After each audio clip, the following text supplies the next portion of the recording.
agenda items. Is there anybody who wants to remove anything? Lyndon, on number E, taxi license for Jessica Parker, any problems? Nope, none that we're aware of. And they'll have to meet all the requirements with the insurance and the inspection of vehicles. Very good. Entertain a motion.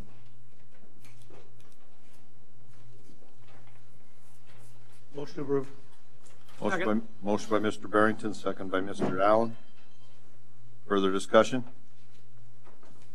Does anybody in the audience wish to address any of these items? Although roll call vote, please. Sharps. Aye. Allen. Aye. Barrington. Aye. McCardle. Aye. Dosher. Rice. Aye. Sabers. Item 7, citizens input. If you need to address the mayor or members of the city council on an item that is not on the agenda, excluding personnel items, please come forward to the podium and state your name and your concern. Presentations are limited to 3 minutes. Items will be considered, but no action will be taken tonight. Anybody wish to address the council? Okay. Item 9, action to set date for Board of Adjustment hearing. Bill and Barbara Goldhammer request conditional use permit to operate a retail and trades business at 2020 and 2040 East 8th Avenue, legally described as Lot 1, X Lots A and B of Lot 1 and Lot A of Lot 1 of Colella subdivision, southeast quarter of Section 14, northeast quarter of Section 23, Township 103 North, Range 60 West, Davidson County, South Dakota. Property is zoned urban development. Move to set the date. Second. Motion by Mrs. Charks, second by Mr. Rice. Further discussion? Is there anybody in the audience who wishes to address this? All those in favor of the motion signify by saying aye. Aye. Opposed, nay. Motion carried.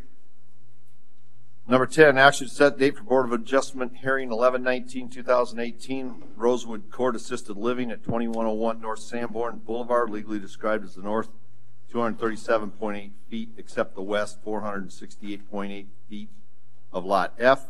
A replat of lots 100 and 101 in the northeast quarter, Section 16, Township 103 North, Range 60 West of the 5th Prime Meridian, City of Mitchell, Davidson County, South Dakota, is requesting a backyard variance of 8 feet 8.5 inches versus the 25 feet is required, and a side yard of 4 feet 7 inches versus 5 feet is required for construction of an addition. The property is zoned R4, high density residential. Set the date. Second. Motion by Mr. Allen, second by Mr. McCardle. Discussion? Anybody in the audience wish to address this one? All those in favor of the motion signify by saying aye. Aye. Opposed, nay. Motion carried. Action to set the date for Board of Adjustment hearing 11/19/2018. Alex Hartman and Alexandria Garretts are applying for a conditional use to operate a family residential child care center in their home at 1513 West Hanson, legally described as Lot 13, Block 8, Potter's Addition, City of Mitchell, Davidson County, South Dakota. Property zoned R3, medium residential. Move to set the date. Second. Motion by Mr. Rice, second by Mrs. Charks. Further discussion? Does anybody in the audience wish to address this one? All those in favor of the motion signify by saying aye. Aye. Opposed, nay. Motion carried. Item 12, hearing on John and Lisa Mantell, 1206 West Hanson. John and Lisa Mantell have applied for conditional use permit, massage business, home occupation at their home located at 1206 West Hanson, legally described as Lot 9, Western Heights Addition, City of Mitchell, Davidson County, South Dakota, zoned R3, medium density residential. Mayor and council members, the Planning Commission held a hearing at its last regular meeting. Neil, can you pull your microphone? Oh, thank you. The Planning Commission held a hearing at their last regular meeting in regard to this conditional use permit, and they did unanimously recommend approval with 2 conditions: that the sign that is already on the property not be any larger, or if she replaces it, that's the size that they would allow, and that the permit is not transferable. So if she moves, she can't take it with her, so to speak. Those are the 2 recommendations. Move to approve with the recommendations set forth by the Planning Commission. Second. Motion by Mr. Allen, second by Mr. Rice. Further discussion? Anybody in the audience wish to address this one? All those in favor of the motion signify by saying aye. Aye. Opposed, nay. Motion carried. Hearing now, Bill and Pamela Whitstruck, 316 Hackberry Avenue. Bill and Pamela Whitstruck have requested a variance of a front yard variance of 0 feet versus 35 to construct an unenclosed carport at their home at 316 Hackberry Avenue, legally described as lots 10 and 11, Block 4, Weavers Square, City of Mitchell, Davis County, South Dakota, property zoned highway business. I should have reminded the council before the last hearing, but it just reminded, since I noticed one was gone, that it requires 6 of you. So anyway, the Planning Commission did recommend approval with this. The one stipulation that they did request is that the property, it never be enclosed. So we wanted that memorialized in the minutes, so just so they could see it. Okay, so they're building onto the front and a carport over the top to park underneath, Correct. all the way out to the street? Yeah, is Mr. Whitstruck here? Is that? Yeah, that's my understanding. It's what he's right in front of the garage Okay. coming out to there. So if you may recall, there was he had approached the Planning Commission some months ago. There's a pole, Yep. utility pole there, and we waited for a while to get that arranged, and he had that arranged with Northwestern. So There is some of these in town. One is on the corner of Fifth and Foster on the Yeah, east there you go. side. They've got one with a 0 setback. It's an open carport. No problem. yeah, there you can kind of see it in front of the garage where it's sticking out there, Steve, basically covering those cars. just to clarify, Steve, it's all the way to the property line, not property all the line, way to the correct. road. Okay. 0 setback. Well, Whatever the setback is. I think it's probably closer to right, because there's no 7. sidewalk there. Okay. Thank Yeah, thanks for the clarification.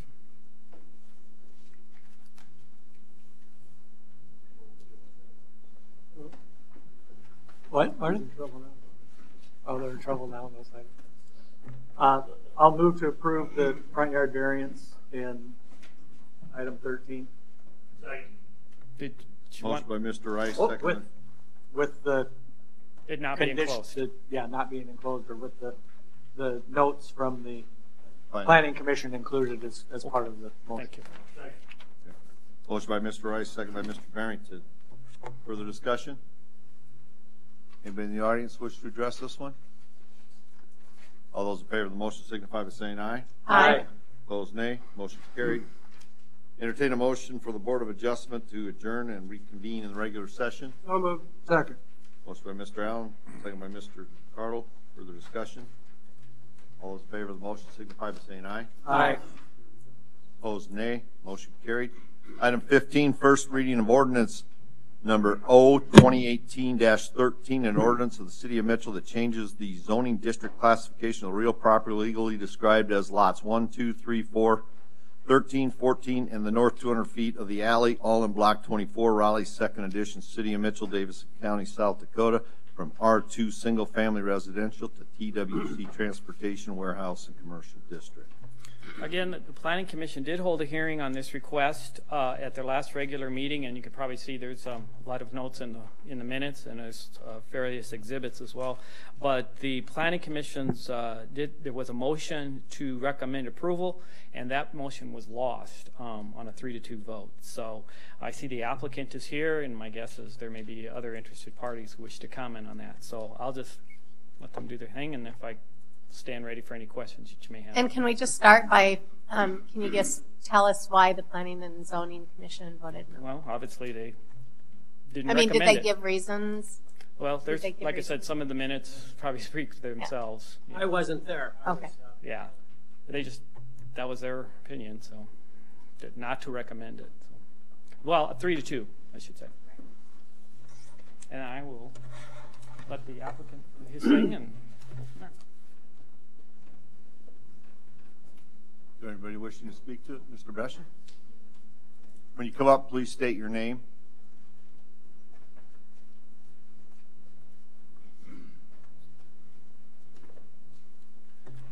Hi there, my name is Dave Beshen, and I'm the owner of Beshen Electric here in Mitchell. Been in business for just shy of 5 years now, and we've been waiting and kind of looking for a property to build on, and with one thing or another, we've tried a couple different places, but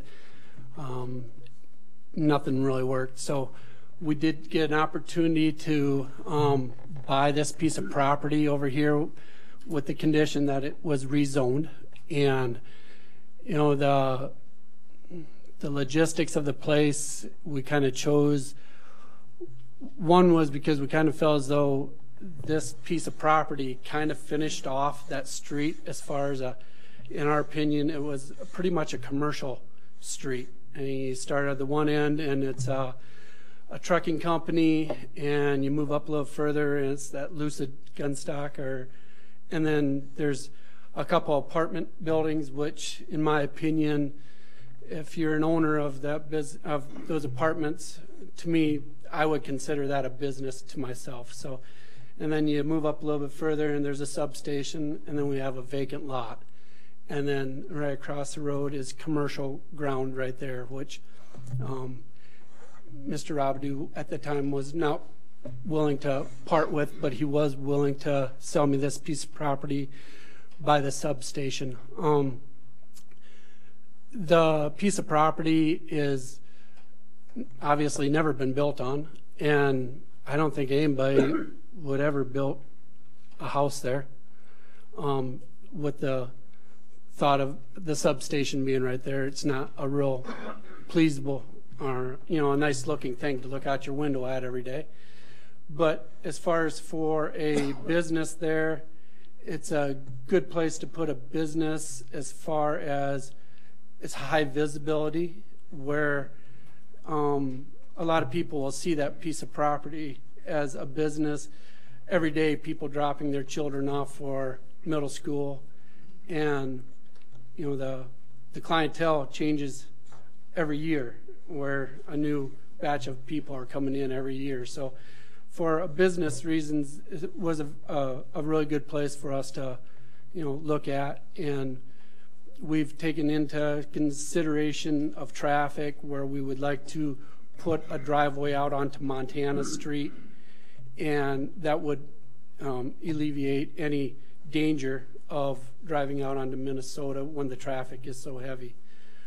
So with that in mind, there's a small bunch of trees right by the substation that would have to come out to put in a driveway right there, but for the most part, we're planning on leaving the rest of the trees that are there for a buffer between our place of business and the resident. So if there's any questions. You're currently where? Right now I have a small little shed in my backyard, and we're outgrowing it. I mean, it's Where's that at? Oh, I'm sorry. It's on 1412 West Cedar by Vera Brady. Right across from West Spirit. Yeah, and you know, we'd like to grow a little bit. Obviously, I'm not planning on being a huge electrical outfit, but I'd like to someday maybe get up to 5 guys, and it's a good chance for the city to collect a little bit more revenue, I guess.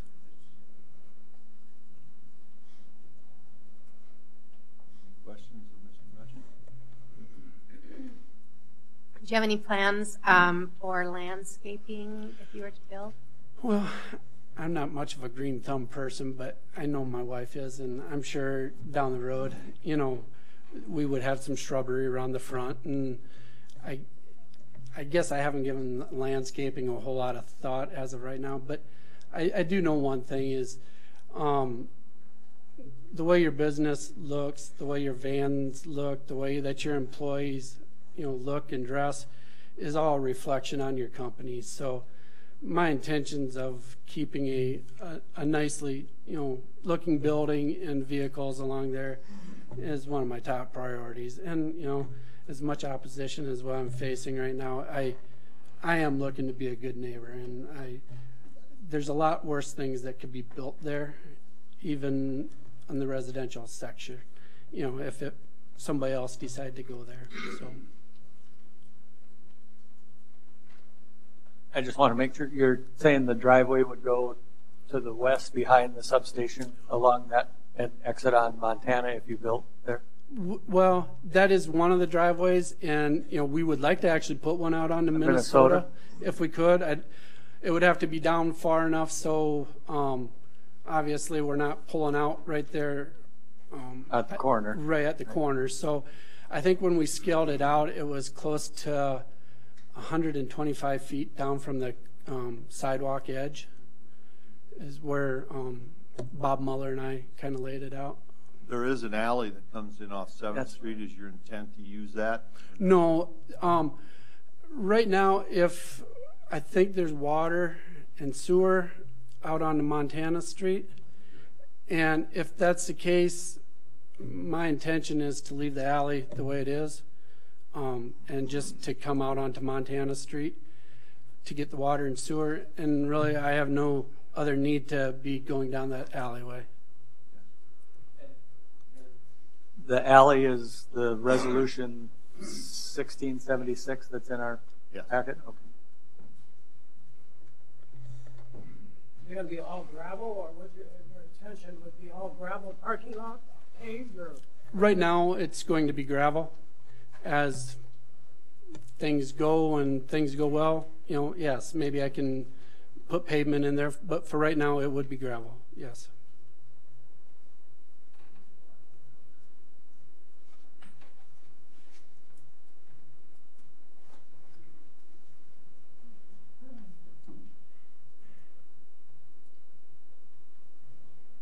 Neil, how many letters did you send out, and how many came back for and against this? There should be a listing of in the packet there of all the letters that were sent. I think they sent 14 out.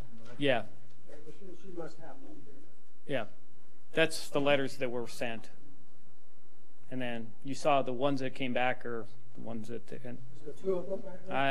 I believe there's, yeah, well, they're all should be in that where it says neighbors' letters. Was there It should 2 all- for and 1 against, I believe. Yeah. Or 2 against and 1 for.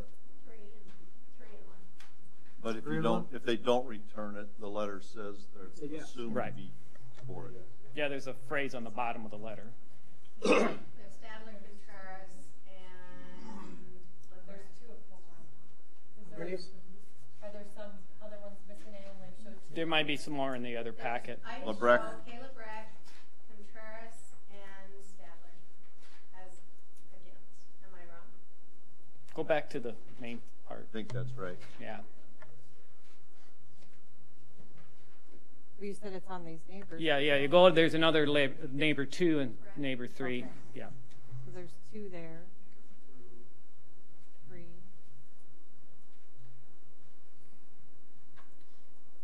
And the ones And then that one came in favor of approved. it were Dakota Council. Did they write one? And Dean?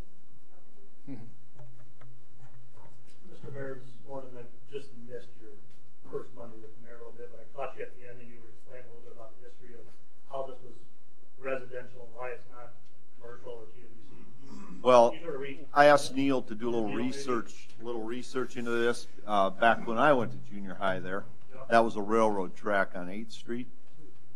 So Neil went back and looked, and in 1924, when the railroad track went through there, it was industrial. Those lots were all industrial. Of course, that makes sense. They were along the railroad track.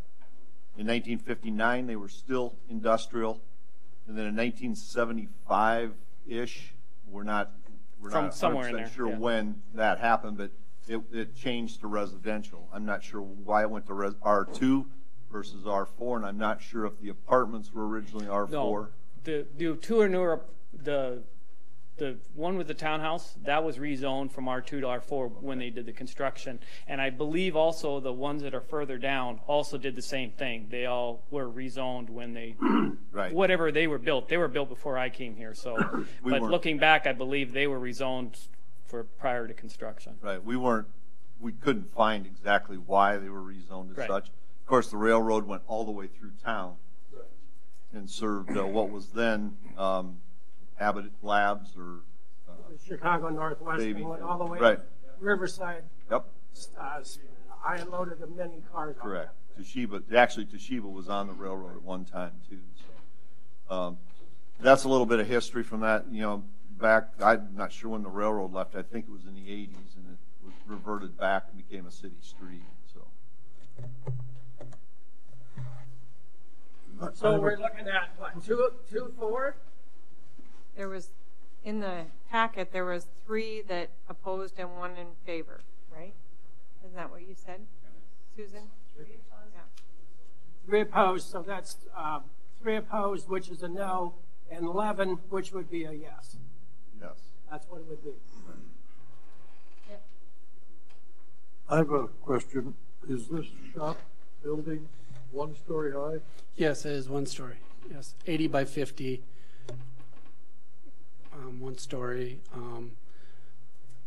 with, I believe it, 3 garage doors on it, to park stuff in. For the most part, you know, if I can, I want to try to keep as much stuff in there, you know, just for theft or whatever. But obviously, there might be a trailer parked outside or, you know, something on that line. Where do you park your stuff now? Right outside your house? Well, yeah, in my driveway, and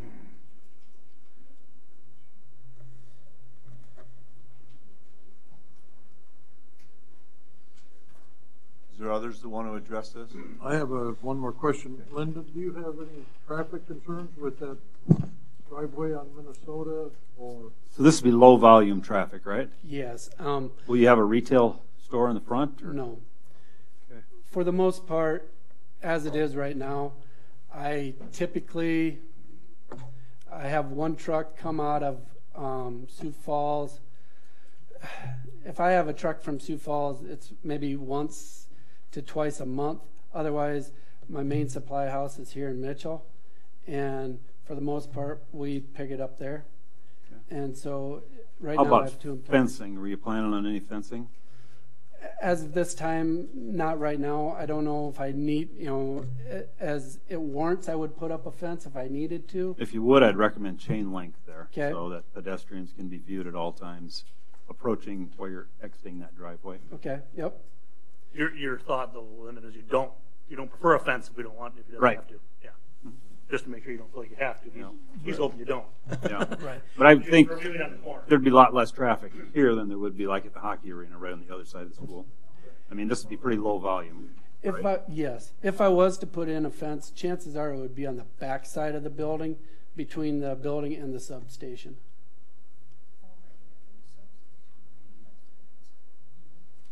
Are you going to have to remove a number of trees to make that driveway exit onto Montana? So right now there's 6 lots there, and the 2 lots on the back half are all trees on both sides. So there's 1 lot on the east side and 1 lot on the west that are basically all trees, and I'm leaving them. The second lot on that lot that you're pointing at right there has got trees about a third of the way in, maybe a third or half of the way in, that I would have to remove those to get my water and sewer out to the street and to build a driveway there. So all the trees along the bottom part of the screen there would be staying. I know during the zoning committee meeting, it was suggested maybe a park there. I don't think a park is the best thing to put next to a substation, just for the fact of kids climbing fences, frisbees, balls, and everything else going on the inside of a substation and tempting a kid to try to climb up it. And like I said, I don't think anything else is going to get built there unless a commercial building gets put there. Neil, is there a alleyway, right-of-way kind of thing that runs north and south onto that property? Right, but it dead ends right up to his property line. That's why if you read his description, it says the north 200 feet. There is a platted alley. It runs along the east side of the substation. That was vacated. Right. So the alley only goes halfway up the block right now. That's where. That's why you say it says the north 200 feet. Yep, correct. Right. So it stops there. So that's an active alley? Well, it's not. It is active. right now. It's but platted, I should say. Right. I was thinking some of the plat there looks like somebody built a garage on it. There is a Yeah. garage on it. Yeah, you can see it there where it says none. That's the platted alley, Right. and then it dead ends. The up to homeowner adjacent did build a garage on it. That is the resolution. I think it was included in your packet. That it allowed them to use that until such a time as it was being used as an access or something. Then they'd have to move the buildings and the patio. Yeah, I was just reading that one from Maryland here. That's what it was. Okay. Okay. Oops, I'm sorry. With that in mind, I have no intentions of that alleyway unless for some reason there would not be water and sewer in that street. Then my only thing I would ask is if I could get water and sewer down there, which I don't think the building would have to be moved. I think we could go around it, and then I have no intentions of wanting to use that alleyway whatsoever. And that's when you would vacate it if you could. Yes. And that's a possibility, you know, we could vacate that out. That would be up to council.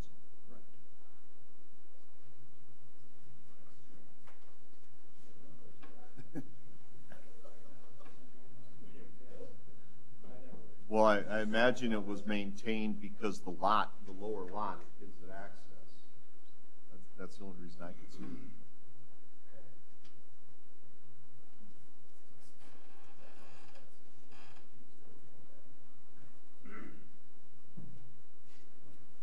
Any other questions of Mr. Besham? Thank you for your time. Okay. Mr. Stadler, did you want to speak? Nope. I'm going to butt in ahead of you because I got to go play bingo. I'm going. Fair enough. Okay. First of all, I've lived there for 50 years. State your name, please. Oh, Betty Sealer. Thank you. I've lived there for 50 years. I do not like a business next to our middle school. There is no buffer. You know, at city planning, you're supposed to have a buffer between a business and a school. So right there's my objection. And what else do I have to say? It took years to clean up the lots across the street because there was cement dumped there for years. And it took a long time to get the city to clean it up from the old railroad property. So it's all pretty well cleaned up now, looks decent, and I don't think a business needs to be in the middle of that. We have apartment houses and homes and a school. That's it. Thank you. Thank you. Good Betty? luck on your bingo. Betty, just out of Good luck on your curiosity. bingo. What? Good luck on your Mrs. bingo. Church. Yeah, well, that's a lucky one over there. I am. Okay. Did you have a question for her? I was just going to ask where you live. Which house is yours? I'm 2 blocks down the street On Minnesota? on 7th Street. On 7th. Okay. Yes. Okay, just curious.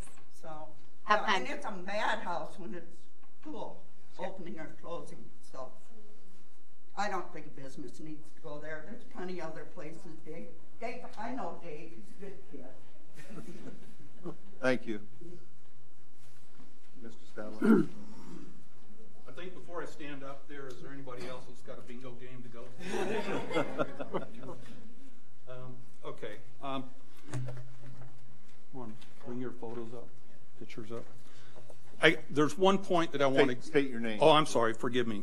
My name is Dwight Stadler, and I live at 700 West 7th Avenue. It is on the corner of Minnesota and 7th Avenue. It's the old Queen Anne Victorian era home.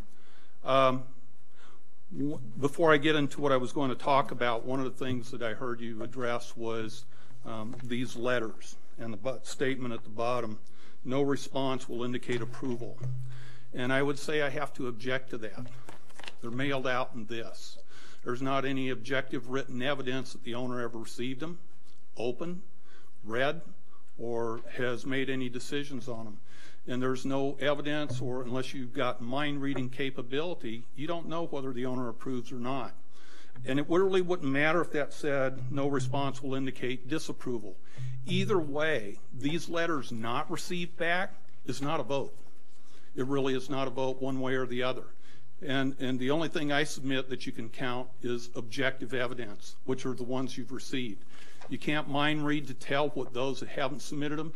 You don't know if they're in a hospital, in an accident, on a business trip, or something like that. So I would submit that those 11 that you're counting should not be counted as approvals. They shouldn't be counted as anything, not even as a disapproval. And that's me shooting myself in the foot on that. I'm not asking for them to be counted as disapproval. They just count as nothing. That's my point on that. So, that said, the petitions we submitted represent 125 Mitchell City constituents. 51 of them are in the immediate neighborhood. All of it adamantly oppose and demand disapproval of the rezoning request. The most obvious objection is that Mitchell is not landlocked. An abundant amount of commercial property is available for sale around Mitchell that is far more appropriate for Mr. Betchen's business. And to demonstrate that, I would ask if you can bring up Betchen's plans document on the screen and go to page 4.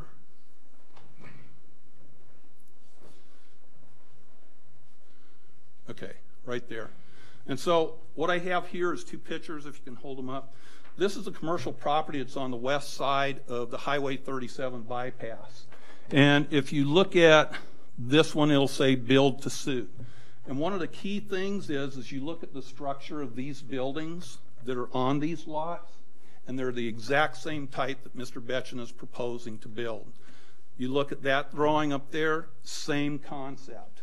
He may have a little different design on the front corner of his building, but the bottom line is there's 156 acres of available commercial property.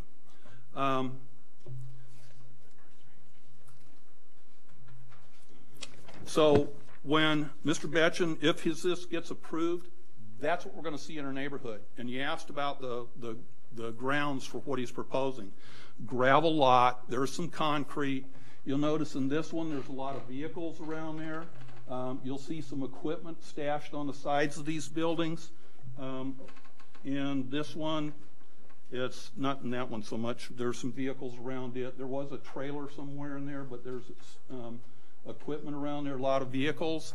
And that's what we can expect to see in our neighborhood. And that's not the same as a residential area. It doesn't match up. Mr. Betchen can buy any size of those lots for $1.50 to $5 per square foot and build to suit his needs. That's 50 to 85% less than the $10 per square foot that Mr. Betchen claims he has to pay for commercial property. The perception that his business would increase property values and associated taxes if you rezone the subject lot, it can be achieved just as easily if he builds on that 156 acres somewhere. Furthermore, considering the available commercial property that's there, approving Mr. Betchen's request gives the appearance of undermining the real estate business, taking away their opportunity to sell commercial property.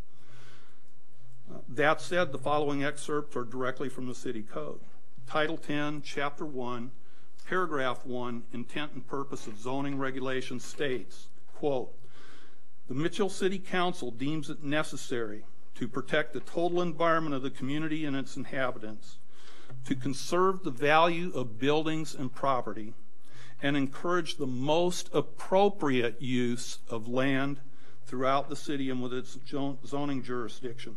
Therefore, with 156 acres of vacant commercial zone property available for sale and most appropriate for Mr. Betchen's business, there is no objective, sound, viable, or reasonable justification to support this rezoning. Approving Mr. Betchen's rezoning and construction request would, at the least, be contradictory to the City Code zoning regulations.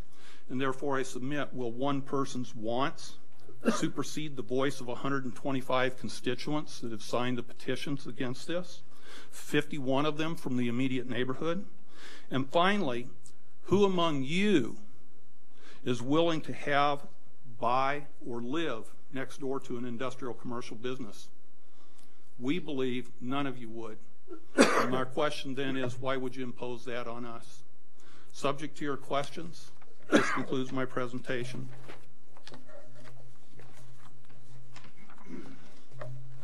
Thank you. Dwight? Yes, ma'am. Can I ask you a question? Yes, ma'am. On my way here, I drove past there and just sat there and kind of pondered. And I wondered, you know, I know that you've said potentially putting a park there, but... No, ma'am. I'm suggesting make it an open space. As a matter of fact, before this ever really got to the city, or even to the Planning and Zoning Commission, when Mr. Betchen approached me at my house, I had went over and spoken to Mr. Robideau, and I offered to buy the property. And in fact, when we first moved here, when we were negotiating on buying our house back in April and May, I had asked the real estate agent back then if that property was for sale. And my thoughts is to plant some additional trees there and make it a nice looking property. I don't want to put a fence around it. That was not my objective. I like the looks of the landscape. And to give you a better perspective, I've lived 40 years of my life and worked in major metropolitan cities: Sacramento, San Francisco, Palo Alto, Bay Area, Oakland, Fresno, greater Los Angeles area, Dallas, Texas. And I've been to and worked in different cities as well that include Chicago and Atlanta and various other places. My career has taken me to those places.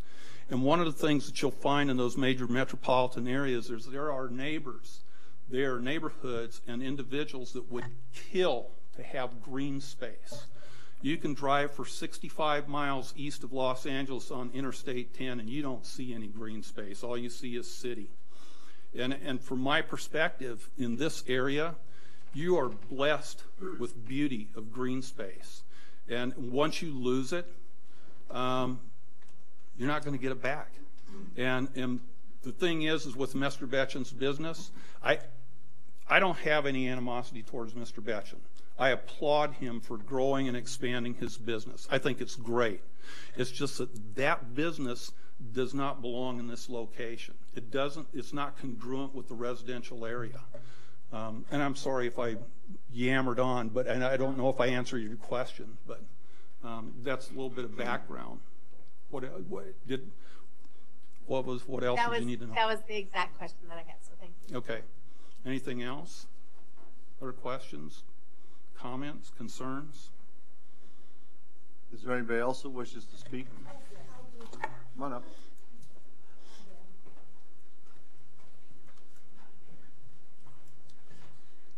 I'm Jackie Berggren. I live at 715 West 7th. I have a couple of things that I wasn't going to say, but now that I'm sitting here.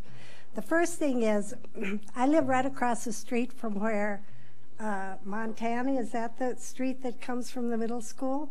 Montana comes, and then I'm like the second house, and it's really, really busy. And so a business on Montana, it may not make a difference, but there are a lot of kids coming, and there's a lot of cars more than anything else. And I noticed that, and there's a lot of, and coming on 7th, some people go down a block, and they still are coming on 7th in that area. That's the first thing. The second thing, when we were at the planning committee and I was visualizing this building, I was visualizing kind of a short brick building that wouldn't look so bad. This is a shed, you guys. And you're going to put it, how many of you would want that shed in your backyard or in the 2 blocks around you? I mean, put it up there. Who's got the picture of the shed? It's a shed. I'm appalled. How tall is it? Do you know? Does it say how tall it is? 3 garage doors is what's it made out of? Yeah. 16 feet tall. Metal? Oh my gosh. Yeah, I didn't know that. And who would want that on that lot? For the rest of us living there, that would definitely have an impact on the resale of my house. There you go. Thank you.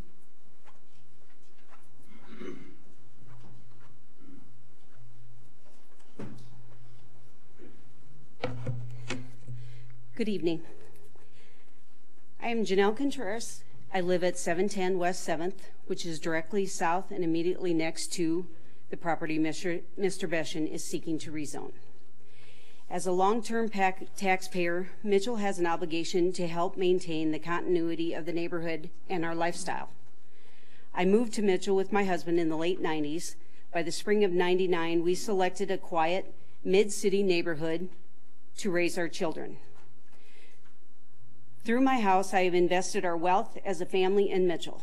Through my small business, I have invested my means for livelihood in Mitchell. I have educated my children through Mitchell's school system, volunteered to serve in lunch lines, organized events, worked in classrooms. My husband has coached Little League teams. I know I am not alone. The rezoning has been met with considerable resistance by the neighborhood in which it is seated. Why would City Council choose to alienate taxpayers, contributors of Mitchell? Would this be considered spot zoning? I was informed by an individual that wanted to just rezone her business location, that she was unable to only rezone 2 lots on the property and was made to rezone an entire section, Nolan Heights lots 3 through 8. So would it not be spot zoning? Why then would Mr. Beshen be allowed to spot zone? For me personally, one of my concerns is the city will open up the alleyway adjacent to my property. And I know that he has said that he is not requesting that, nor is asking that, except for if he needs, well. So you're in the house that has the garage Yes, that's on the alley. By all appearances, that alleyway looks like my driveway. So nobody would assume that's an alleyway. It appears to be my driveway. And so, yes, and he says he doesn't want it opened up, won't request for it to be opened up unless something comes up. Well, what if something comes up? What if somebody else buys the lot and wants to? That is my next concern.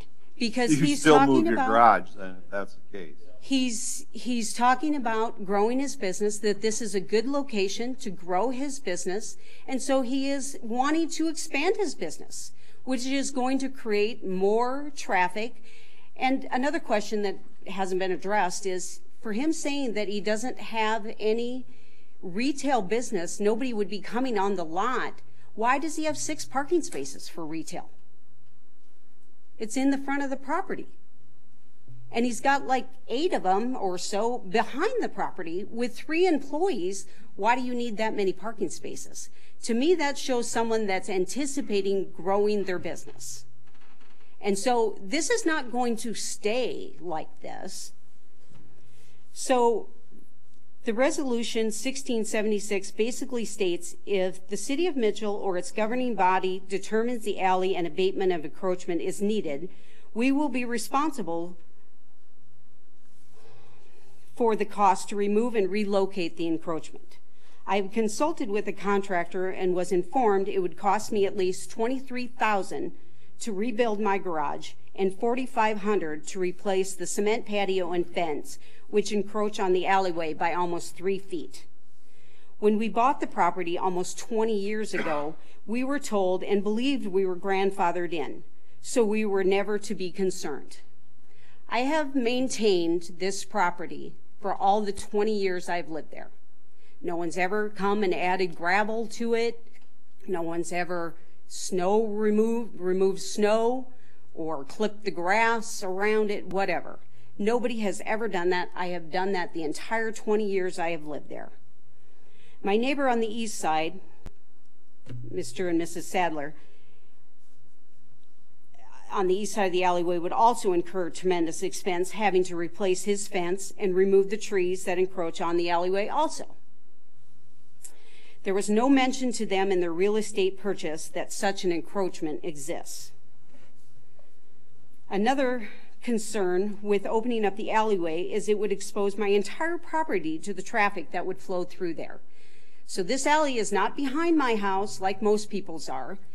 The entire property would be exposed to this alley, and anybody that chooses to drive through there for whatever reason they may choose to, which is their right because it's an alley. So this would make it unsafe for my grandchildren and animals that often play in my yard, and in the area they have never had to be concerned for any approaching vehicles. Constructing the alley will also remove a significant portion of the trees and this would be behind. You do understand, though, whether he does this or not, you could end up moving your garage either way. If somebody else buys that lot and wants that open, you could end up moving it Yes, irregardless. I understand that. Okay. And I would be standing up here making this same argument Well, you in wouldn't that have case. much of an argument because the resolution says when it's determined it's needed, you got to move it. Okay. So, but- I mean, that's in the resolution that Right. was set up to allow you to keep it where it is. Right. But let's just say that Mr. Beshan is not allowed to do this, and Mr. Sadler, who has already spoken that he would like to buy this property, would buy it, then it would probably never be opened. Well, he may sell it down the road. True. And I probably won't be living there. I'm just telling you, I there's no do guarantees understand that you that. won't have to move that regardless of what happens, other than Mr. Beshan's interested in Right. vacating it. But if you're approving this and this all happens, then it's probably that I'm going to have to. No, Mr. Beshan said he's interested in vacating your alley, so, which means it would go to you. He said unless there was things that ran down the alley or needed to. True. So there's no guarantee. You're right. You could have to move that either way. So, and there's your resolution. So the bottom line is, no matter what happens, you could end up having to move that. But that is something that should have been in your purchase agreement, and you should have been aware of. Whether you were or not, I can't answer. Like I said, I was informed that I was grandfathered in. If I didn't No. move the, if I didn't the move it, resolution is public matter or public material, so you're not grandfathered in. And if the city chooses to open that alley, you've got to move your Yes. building and your patio. and I had come and spoken to the city at that time, and I was informed that there is really no reason to open that up, so I really didn't have to worry. Well, as long as they don't sell that lot back there, I guess, maybe, but Mr. Robidoux could come in and request that be open, and you'd have to move it anyway. That's what I was going to get at. It doesn't matter where it sells at, who owns it right now, and I believe Correct. it's Mr. Robidoux. He can say he wants it open, and you're going to have to move your And garage. you would have to move it. Just be So, careful. what happens is kind of irrelevant as far as if somebody wants that lot, that alley open for access to the back of that lot, your responsibility will be to move that garage and patio. Sounds like what I was hearing from Mr. Beshan. He has no intention to it, but he's also the part of intention of when he finds out what sewer water's at, he might ask, or you could come to us and ask to vacate the alley and make it go away. And Mr. Beshan, once he gets his water and sewer, he don't care. But right now, Mr. Beshan don't own it, but I don't know what Mr. Robidoux's thoughts are right now, but he might be reconsidering some stuff because you're stopping to sell a piece of his property. Kyle, is that the only place the sewer and water can come in from that area? No, I think it's in Minnesota, actually, I believe. Or Montana, I'm sorry, Montana. It's in Montana Street. That's where the apartments went and got it, yes. I believe those apartments to the west of that substation come off of Montana. So Montana is where the utilities currently exist. Yes, sir. I think the point is that. You need to come up. You're on television, so everybody's got to be able to hear you. And the internet. Okay. I'm sorry. I'm Dwight Stadler again. I think the point that Janelle is making is that should remain green space. And if it's green space, there's no need to have an alley there. And what she's concerned about, yes, either or, whether it comes to it, what I think she's asking for in this is that consideration of the cost that she's facing. When they bought the property, I don't think they had any expectation that there was going to be such that occurring. You're absolutely correct, Mr. Mayor, in that, yep, it doesn't matter if Mr. Robidoux wants to dictate that an alley goes through there, then so be it. But when Mr. Betchen talks about being a good neighbor, then is that being a good neighbor? I don't know. That's a rhetorical question. I'm not going to get into that part of it in any blame games in that regard. But I guess my point is Janelle is concerned about the cash outlay for their sales, and that's a huge negative impact. If this is zone commercial, that's a huge negative impact on them. And it doesn't have to be that way. Again, there's 156 other acres available that are commercially zoned already, that his business can be located on, that is appropriate for his business, more appropriate. And his only reason for buying this property is because of the reduced cost to buy it. That's it. Now, he wants exposure in the busy lot, but that's not the bottom line dollar reason. The bottom line dollar reason is it's cheaper to buy. And that's what it boils down to. So is cheaper to buy going to outweigh what the neighborhood believes in this and your constituents believe in this? I don't know. That's a rhetorical question, sir.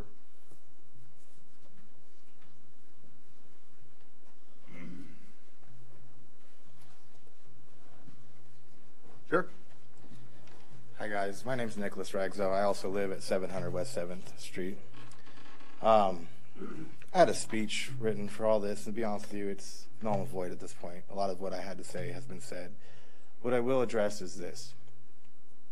I come from Fresno, California, and the neighborhoods there are small. The land's small. Everybody's right on top of each other.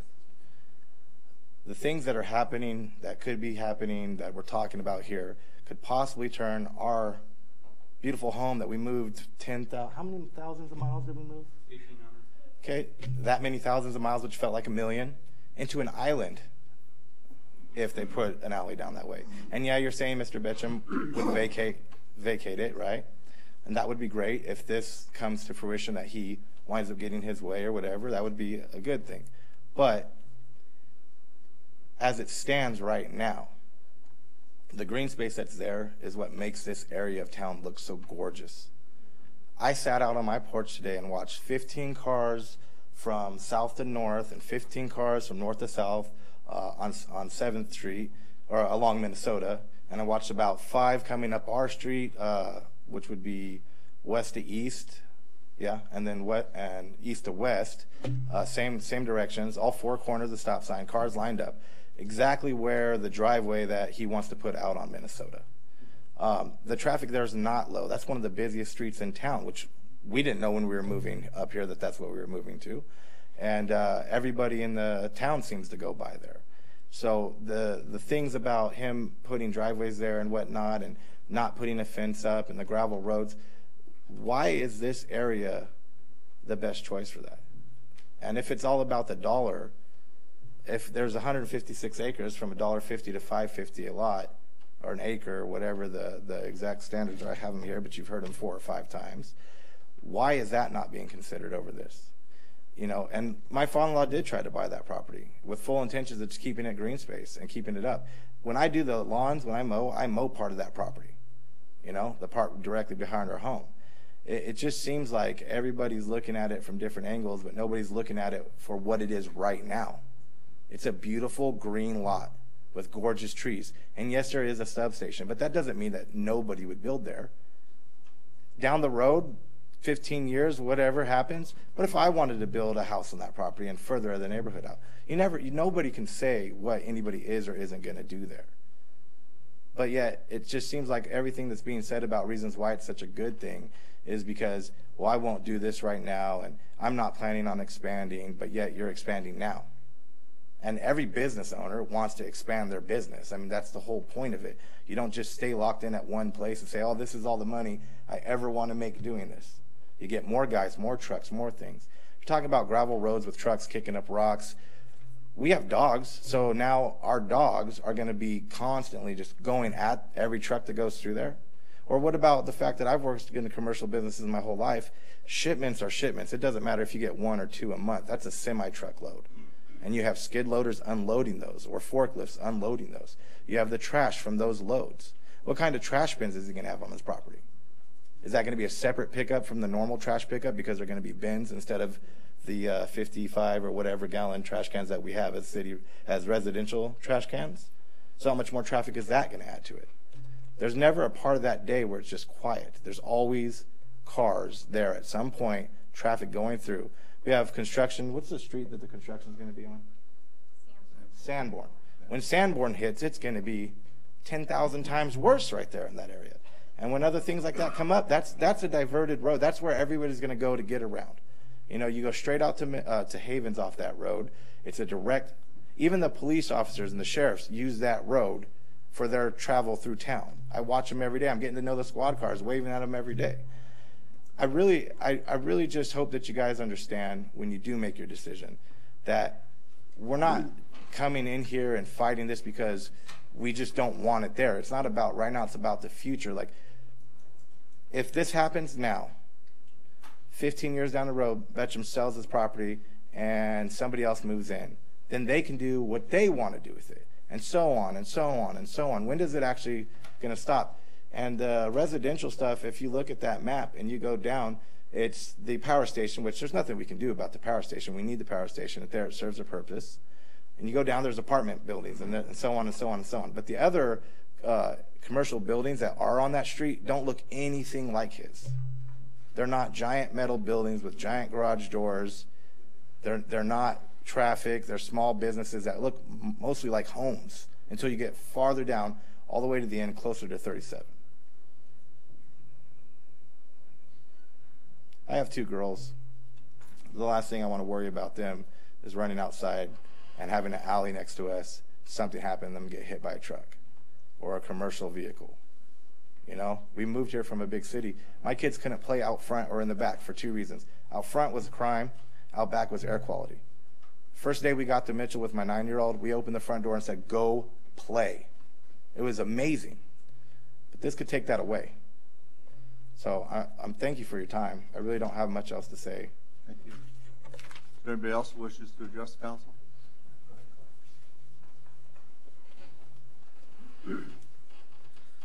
Hello. My name's Chris Vine. I live at 830 West 7th, which is kind of catty corner to the substation. And just as a small point of reference, 830.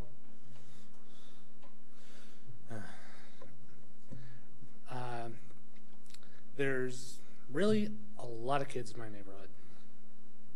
And right next door to me, and right across the street from me, catty corner, and you could hardly count how many kids are in each household because they run back and forth. They ran back and forth all day during the summer. And if you include the fact that from the apartment buildings behind me and across the street from there, there's also a bunch of kids, it's just another reason to worry about one more big truck, one more percentage of traffic to run through there.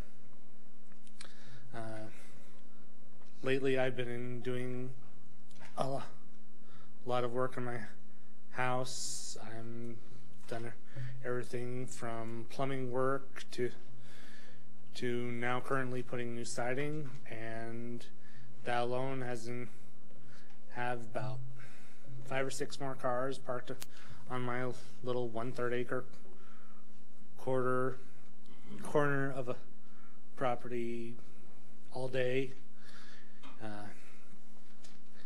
And it's just another reason to consider having more traffic, and just 1-2 blocks away from me having something that gives you another reason to worry about your kid. Thank you. Thank you. My name is... Why do you get up to the microphone? My name is Stan Heidley. I live at 920 North Minnesota. Many of the speakers have already eloquently made the case. We live in the neighborhood there. There's tons of traffic twice a day and sometimes more. And then to put a business on top of that that's trying to get in and off Minnesota will just compound it. We'd like it to remain residential, and we appreciate your thinking that way. Thank you. Thank you. Further comments?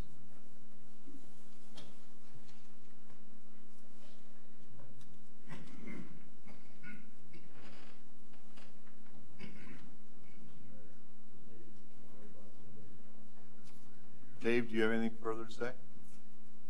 I think I'm good, thank you. You know, I'd like to say something. Come up to the microphone, please.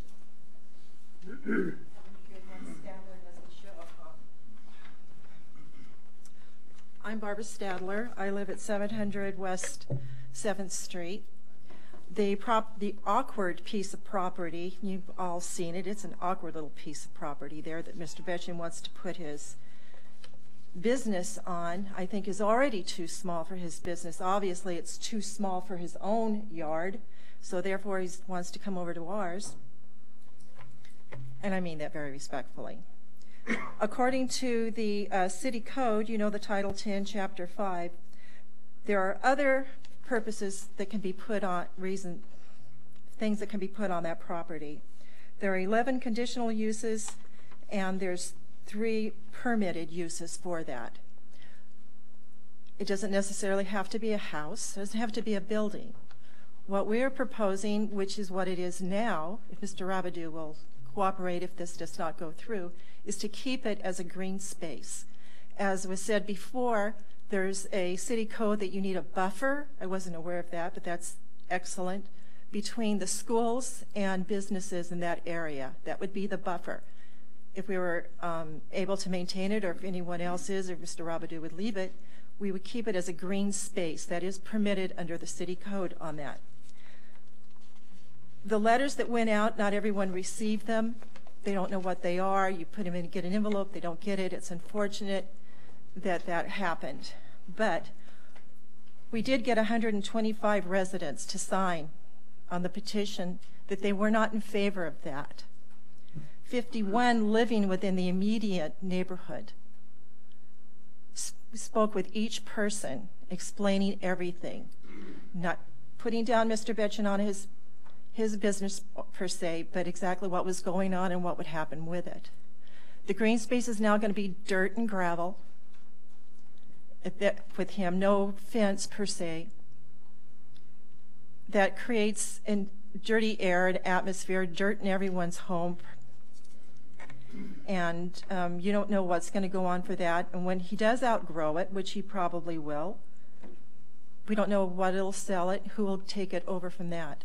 But if it's maintained as it could be under the code now that it is, it can be kept as a green space. And I think that's what the majority of the people who live there would like it. When Mr. Betchen approached my husband and was discussing whether or not he should pursue this, he had stated that he wanted to be a good neighbor.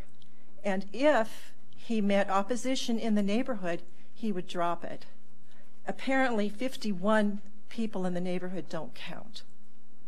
So I would like you to take in consideration all the individuals there who live there. It should be a buffer for the school, and it can be maintained as a green space. Any questions? Thank you. Thank you. Mr. Betchen, do you have anything further?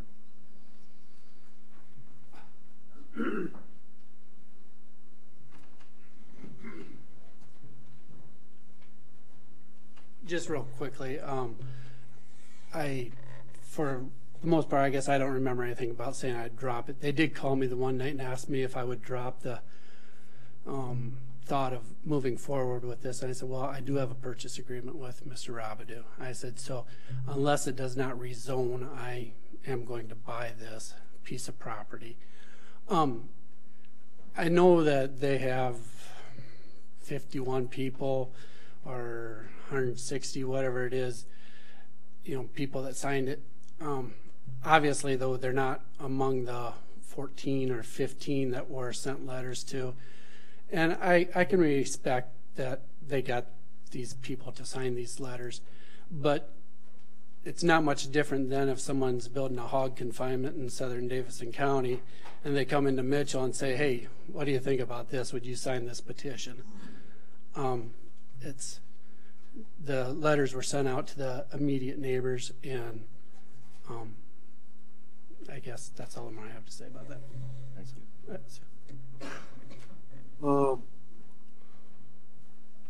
Would you consider vacating that alley and claiming no right to it? And that was an issue that kind of hit home a couple of times with me, the fact that this alleyway that runs north and south could be claimed for use by you or somebody in the future. And that kind of concerns me a little bit. I have no intentions for that alleyway. So once I have water and sewer onto my property, if it comes from the west or if it has to come from the south, as soon as I have water and sewer onto my property, I have no use for that alleyway. And if you would like to close it permanently, I'm fine with that.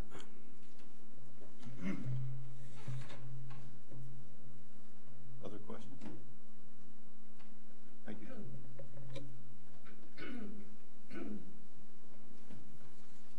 you.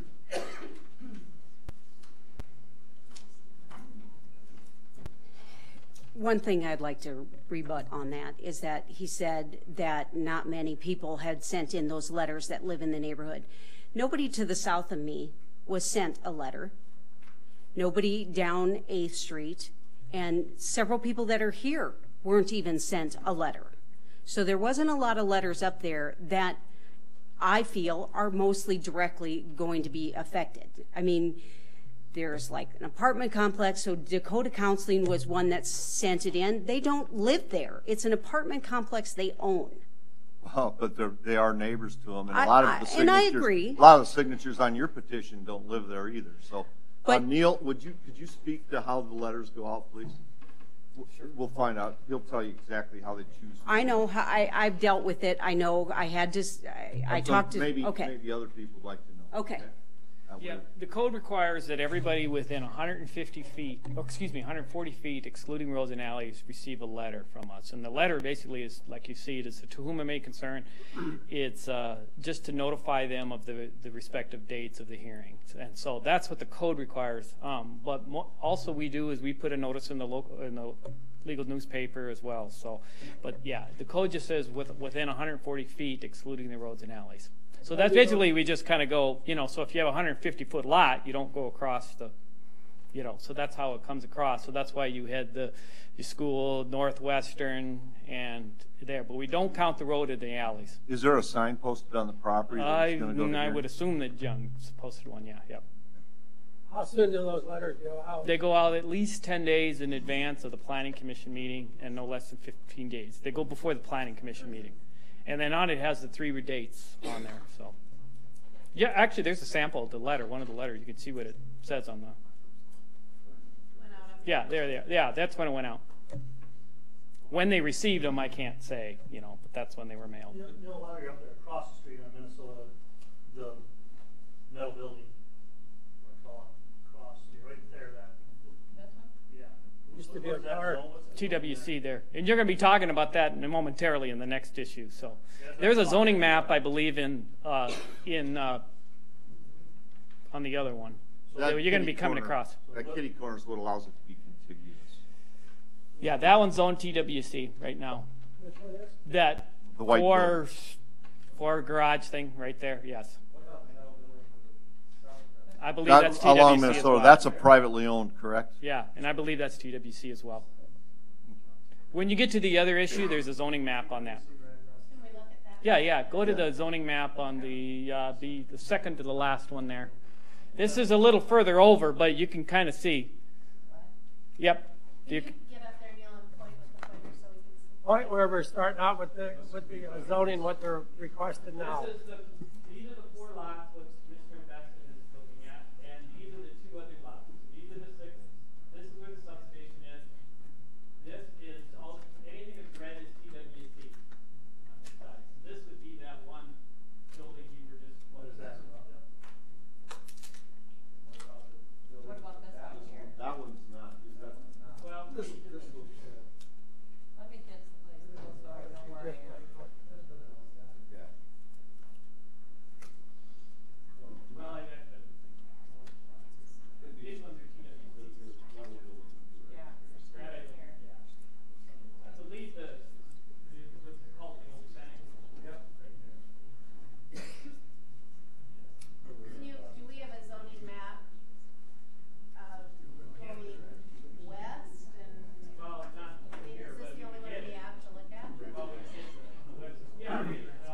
immediately west is R4. It's R4 through here.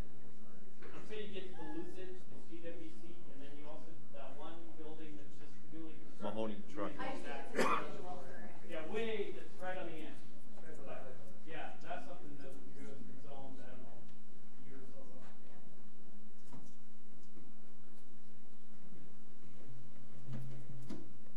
But I would also like to point out that a lot of people that signed that petition were people that have kids that walk to school, and they don't live within the letters, but they live in the neighborhood, and anybody in Mitchell has kids that go to middle school.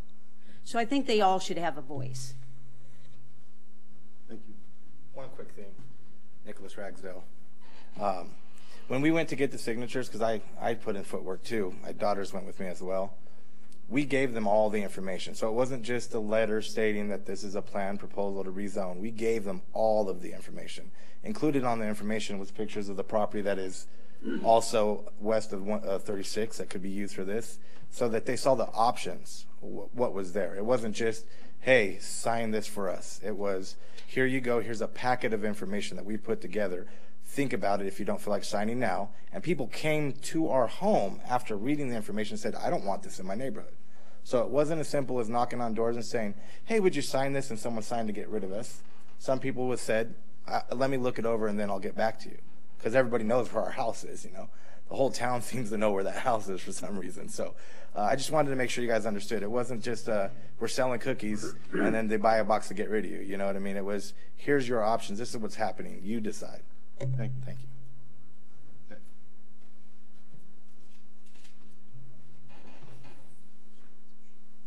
Okay.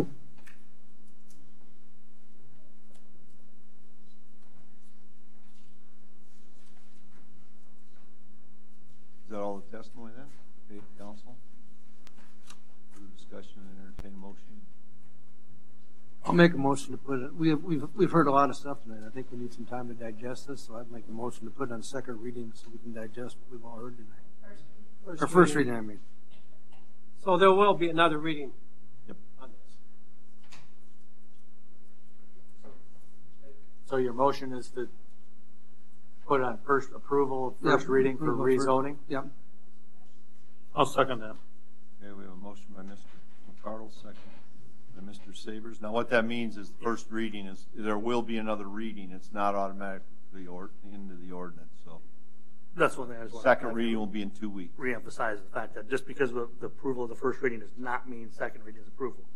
To be honest with you, 99% of the time, typically we do a first reading to give more due diligence out there and more feedback from public and everything else. So this is a pretty common practice, I'm going to say.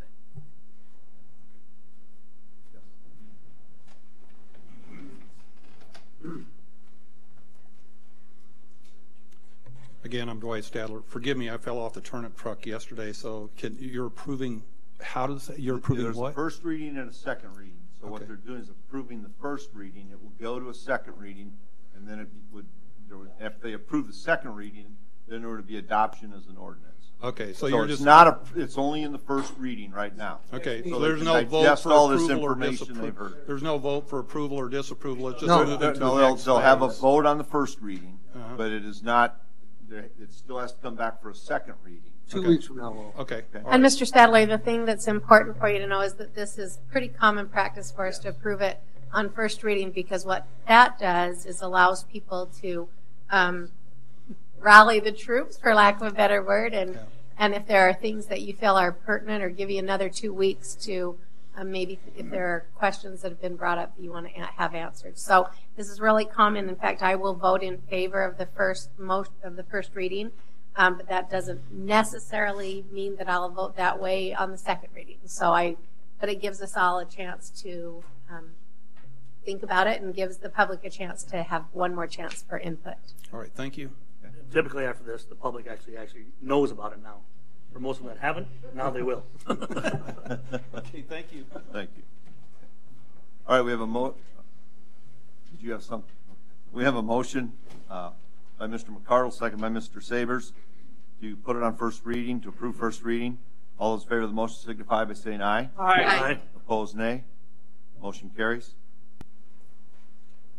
Item 16, first reading of ordinance 2018-14, an ordinance that changes the zoning district classification of real property legally described as Block 52, Block 53, Lots 6 through 10, Block 54, Capital Addition, City of Mitchell, Davis County, South Dakota, from TWC to R4 High Density Residential.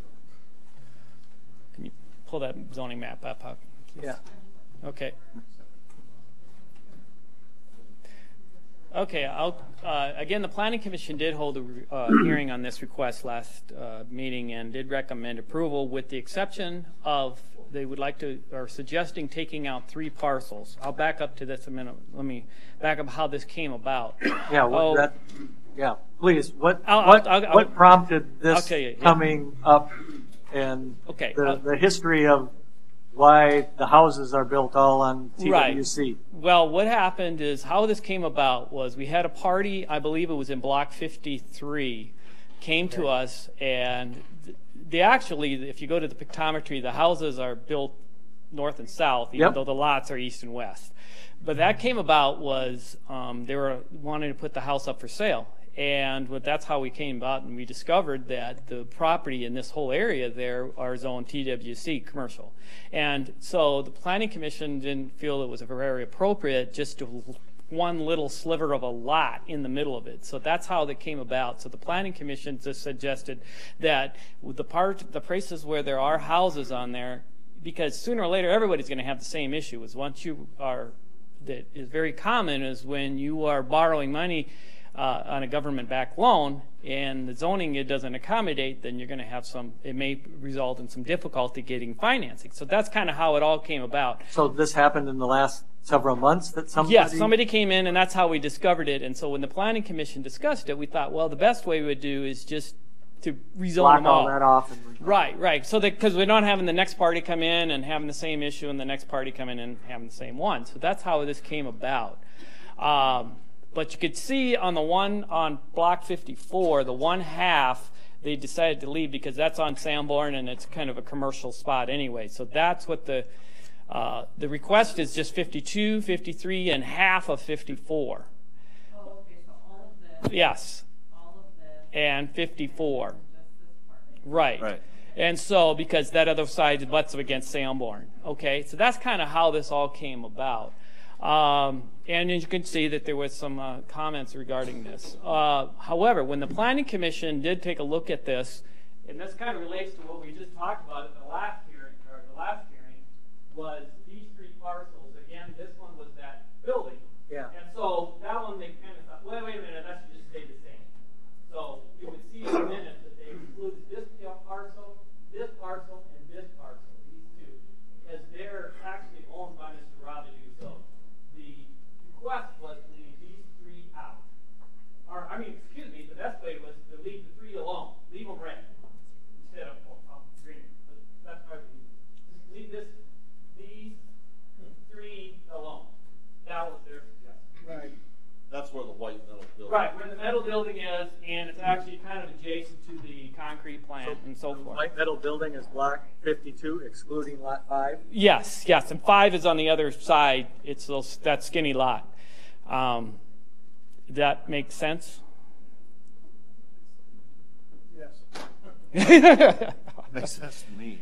Yeah. Because a lot of that is, yep, oh, you're here. Oh, yeah, she's the person that actually started this is here. You want to admit it, huh? Did I paraphrase it correctly? Okay. All right. So that's kind of how this kind of came about. And so we did get one inquiry. You probably saw that email in there about the one lot. There is a vacant lot in I believe it was 808. That party has already made a request for a garage building, and so since it's TWC, we'll have to honor that. So. Okay, what? We just had that one that was in there. The guy made a request for a garage building, and it's zoned properly now. Since it's zoned commercial, he can do that. Oh, I see. Yeah. I'm sure he did it because he would. If it's going to change zoning, that will change what he can and can't. Correct. With the lot. Because if you saw the aerial, there's quite a few houses in that area. It doesn't, the houses not necessarily always match up the way they're platted, so. Okay, I'll move approval on first reading of 020818-14. Second. Excluding those 3 parcels? As it's. As listed by the planning commission. As listed by the planning, yeah. Okay. We have a motion by Mr. Rice, second by Mr. Allen. Okay. Further discussion? Anybody in the audience wish to address this one? Anything? It's your Okay. turn to shine. Go ahead.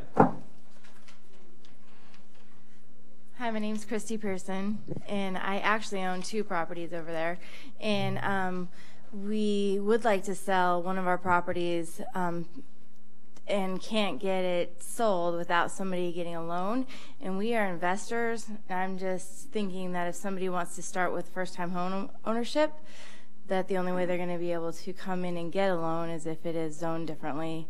I'm also the Director of Equalization for Hanson County, so I know a little bit about this. So it would be a good idea to rezone it, because it isn't just going to be our house. It's going to be the whole area right there, because the banking industry, as we all know, is getting stricter and stricter, and it's harder to get a loan all the time. So that's the only reason why we would like to rezone it. I'm curious, do you have any idea why the people would be against this? I mean, I see that there are a couple who have disapproved, and is there 1 or 2? Yeah, a couple of them. And I'm just curious about why. Misunderstanding what they're saying no to, maybe? I don't know. I don't know. We didn't get any.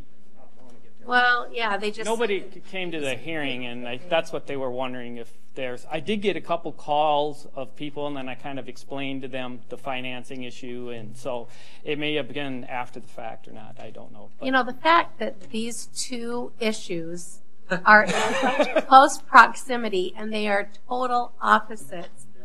It wouldn't surprise me if they were. We kind of did this on intention because they're related. Yes or no to. Yeah.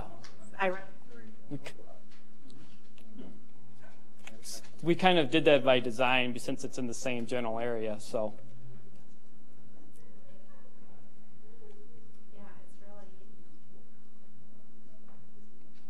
Okay, we have a motion. We have a motion and a second. Any further discussion?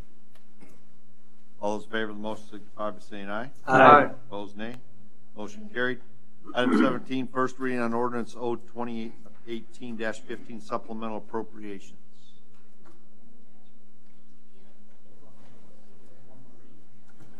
Included in your packet was a copy of the supplemental appropriation ordinance as well as the staff report explaining what both items were. The first item is for the Veterans Park, and I was asked why there was anything charged to that, so I did print this out just to show council. It's everything that was related to the dedication. There was $10,000 spent, and there was only $5,000 in the budget. Again, all expenses to the Veterans Park comes out of the fundraising for the park that's in dedicated reserve, so it's not going to make the budget so that it's not balanced. It's just taking those funds and putting it back in the budget. And that's good to go. That's no problem. And then they did a good job on that. The girls did. Those 2 girls.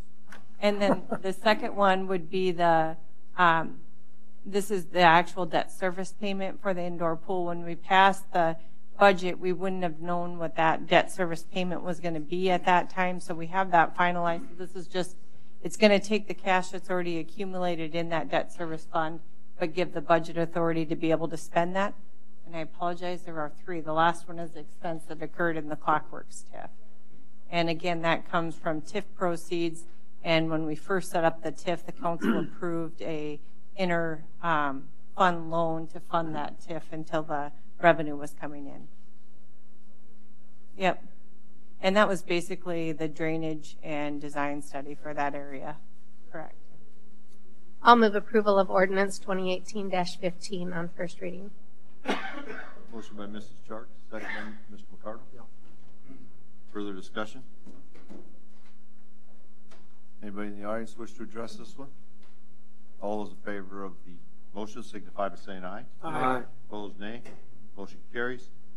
Item 18, action to approve notice of acceptability of work for Sanborn Boulevard Street Improvements Phase 1 City Project number 2018-22 by BX Civil Construction.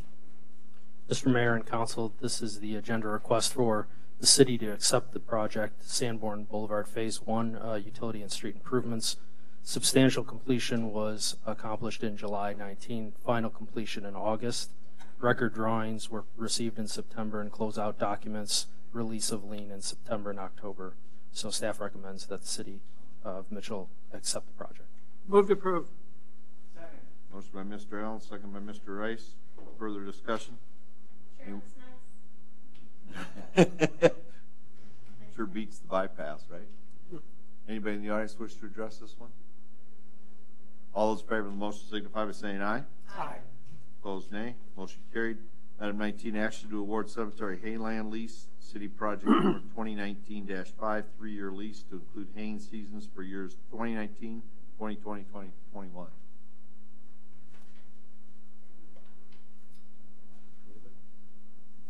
You want to speak to this, Mr. Thurman? Yes, no, or just tell us to go.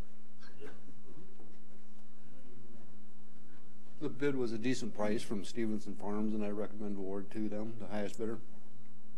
That's pretty good per acre at almost 140. It is, yes. Move to approve. Thank you.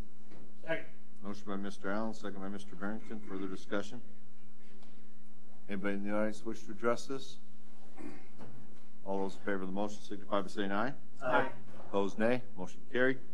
Action on Resolution R 2018-58, a plat of Lot 7A and 7B, Block 92, John Lawler's second addition to the city of Mitchell, Davidson County, South Dakota.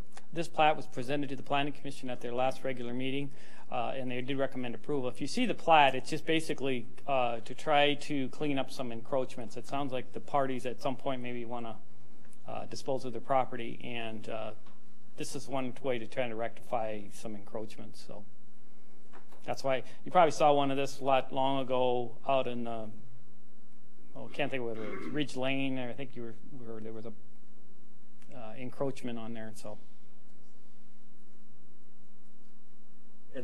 And then they will eventually transfer the property. This came up because there's a transaction on one. Well, of they these had properties? discovered it that from what I was, one of the parties that approached me that they're looking at possibly selling their house. Well, then they were trying to rectify whose property was where. And Just on this little sliver. Yep. And so this is one way to kind of clean it up so you could transfer it. Okay. Motion to approve. Motion by Mr. McCardle. Second. Second by Mr. Rice. Further discussion? Anybody in the audience wish to address this? All those in favor of the motion signify by saying aye. Aye. Opposed, nay. Motion carried. Item 21, action on resolution R 2018-59, modifying Poet water use agreement rate. One thing I want to point out, the paper reported this brings in $250,000, I believe. It does not do that. It adds roughly $50,000, I believe, to the fund, rather than it isn't a quarter. We're not getting $250,000 more than we've already gotten. Not more. Total. Correct. Total. In a year. Yes.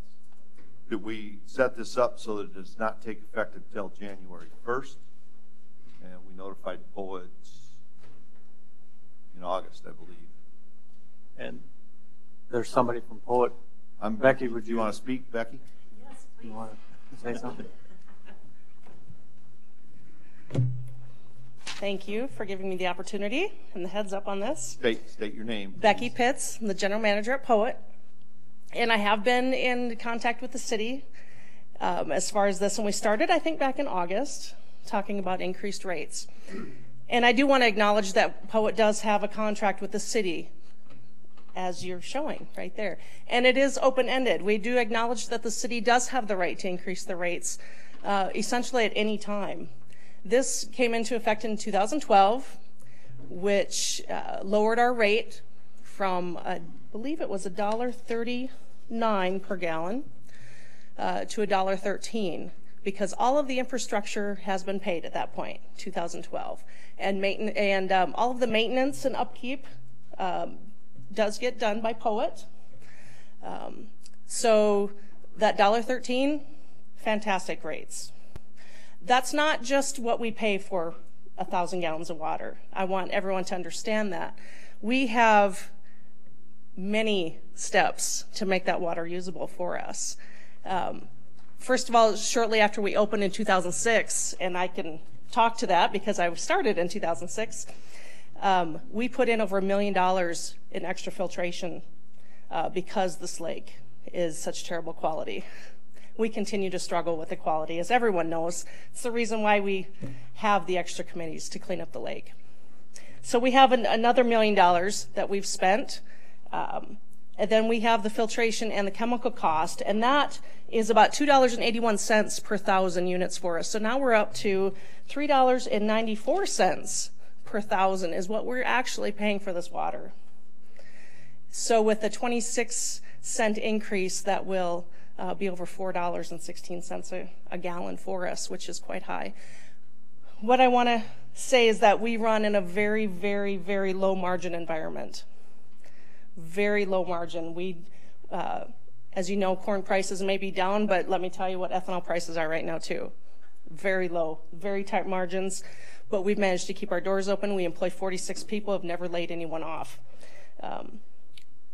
What I also want to ask is how you arrived at $250,000 that you need for this line item in your budget, because that's how my rate was back calculated. It comes back to money that'll be available for helping with studies and whatnot in the Lake Mitchell and the watershed, which we've had a few discussions on before. So it's maybe just a number you're anticipating that you need. Well, it's a number we have come up with via consultants and others. Right. Well, it's a 23% increase to us right off the bat. And that, to me, in a very low margin environment is tough because that's only one line item for me. Consumer price index and producer price index are 2.8 and 2.6 respectively. That's over 12 months. So to jump from 2.8%, which is a CPI index, to a 23% is a big deal. It's a big deal for any customer, I think, that you have. And to me, it's a matter of fairness. Because we're POET, is it fair to give us a 23% increase? Would you give that to other customers or residents? That's really what I want you to consider, is the fairness of it. So I'd really want to challenge also that I would like to look at a new contract. Whatever we come up with or negotiate, I would like to come up with a new contract for my own budgeting and planning purposes. This is so open-ended. It's very difficult for me to plan projects and budgets, because at any time you could increase it. So I would ask that you allow a new contract to be written and we work on it together. I guess that falls on the council, yet we will consider it. Do you have any questions for me? Becky, what would be fair? You know, I looked at this and calculated back, a 1.5% CPI on average, if that was intact every year, absolutely, that's a fair increase, or even 2.5% per CPI or PPI. That would be a fair increase. What does this calculate? I'm not doing the math. Had they been doing this since 2006 each year, where would we be? Well, from 2012, I have that. I went. Do you have it? 2012 using the usinflationcalculator.com. So it's out there, which takes the CPI of all the items, and so something at $1.13 in 2012 would be $1.24 yes. in 2018. Not sure what it would be in 2019 because they don't predict the future. So that's correct. Not all of 2018. But my question going back and when I saw, so we're at $1.39, and where did $1.39 come from prior to 2012? Does any? I know there's nobody here. I think it came from the cost of the pipeline and what's the pipeline cost to pay it. That was an amount we were going to get to pay it off in the time frame that we wanted. Once that pipeline got paid off, the amount of money put in to install the pipeline, it dropped back. And so then, do we know why we went to $1.13? No, we don't. That was. I said that was before I was general manager also, so I wasn't in on that. That was before 2000. That was 2012. That would have been under Lou Siebert, and I don't know what that would have been. Right. Okay, and so, and our $250,000 calculation is based on kind of their use of close to 500,000 gallons a day. Correct. Mayor, Mayor Toomey had started this. Yep. And I kind of am picking it up now, so. Right. And I believe the initial conversations were much higher. Much higher. Yeah. And I felt that that was I had excessive. some of that information. And that's kind of what got us talking was they were so overinflated. And right. I brought that piece to the table that it isn't just $1.13 that we're paying per thousand. We are also adding $2.81 to that to get it to a level that we can use that water. And hopefully eventually we can clean up the watershed and help them as well. Only cleaning the watershed will help me, not the lake. Correct. Cleaning the absolutely lake right. does not help me based on where I pull my water. Yep. Yep. Which is why we're happy with the funding that we're freeing up for the Correct. watershed Right. work. So and the increase is about $50,000 plus. Or yeah, about close to yes 46, depending on how much they use. Right. A 23% increase in my budget for water is big for me in this environment. Okay, Stephanie, my next question is to you. If we don't pull in 250,000, what do we have to do budget-wise, or do we have to? Then I would say when you do your ordinance at the beginning of the year where we're adding money to budgets, you should cut that line or change that budget line, amend that budget line so that you're not giving spending authority beyond what's coming in for that revenue. Because you don't want to be spending the water fund cash to be doing watershed work. Correct. But that is possible to do? Either through direction by council or actually amending the budget line.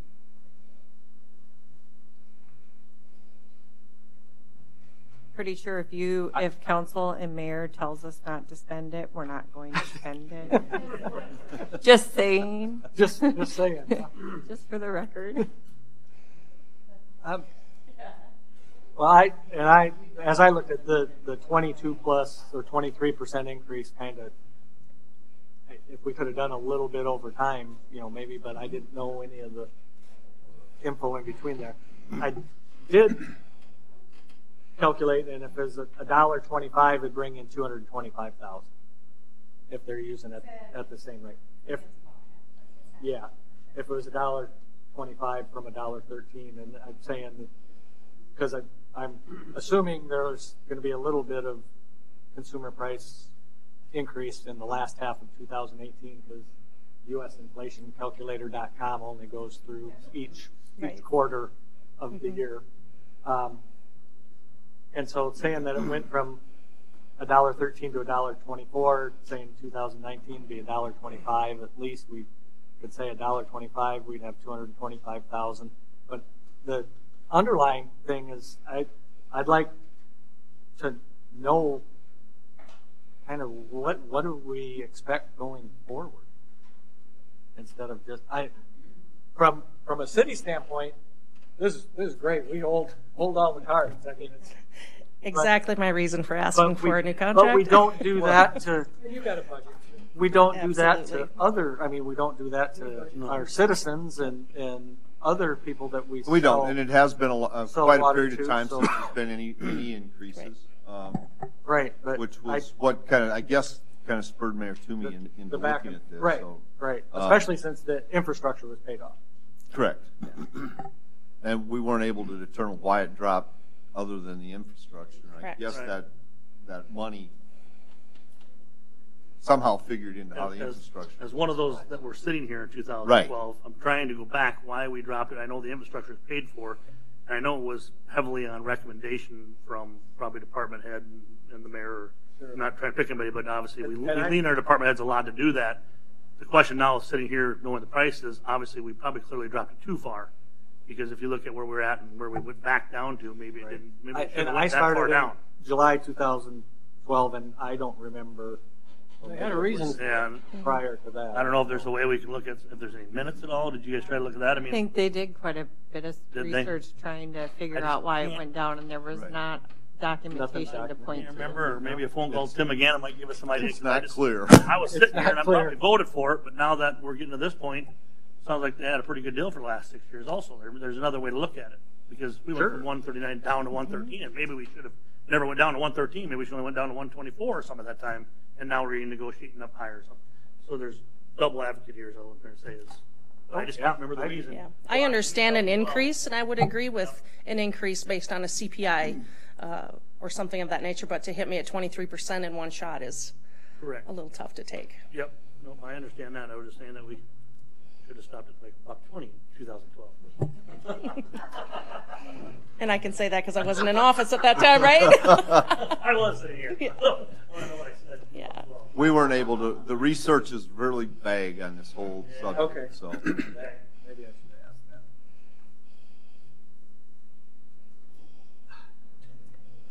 Well, I will make the motion to set it at $1.25, and that we then look at the amendment to the budget of the approximate $25,000 difference. And that's all I'm gonna say on the motion, but can I ask from the mayor's standpoint that we look at some sort of long-term contract discussion at least? Just so the council's aware, It's- that's how our discussions began, was looking at a Right. longer-term arrangement. And because we weren't able to come to terms on any of those, we just did one for next year based off of what was budgeted. For the 250. And You're looking I at a understand 3 to that. 5 year contract? Or- We were looking at increasing the rates over, I think, 3 or 4 years.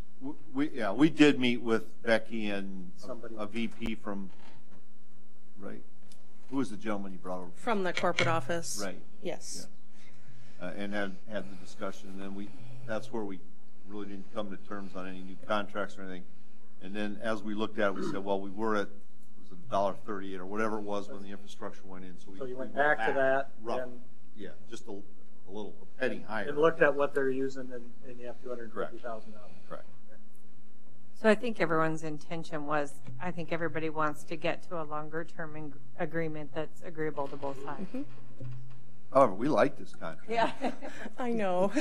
Can we please write a new one outlining some numbers, and we could put CPI Can we in there. please go to $1.39? Yeah, Becky, from the city standpoint, I love this contract. I know, and I didn't sign it, so I would like to get something that we both mutually agree to. Even if we put one rate in for 2019 and we work on something in that year for longer term, that would be fantastic. Well, I Thank got you. a motion. So we have a motion, a Oh. second by Mrs. Chark, so to go with $1.25. Further discussion?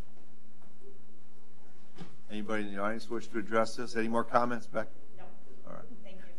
All those in favor of the, Not saying that we might not be back next year with something else. Hopefully not this contract. Okay. Okay. all those in favor of the motion signify by saying aye. Aye. Opposed, nay. Motion carried. Item 22, action to approve resolution number R 2018-60 as listed on your agenda. I'm going to speak to both Resolution 2018-60 and 2018-61 because they are tied together.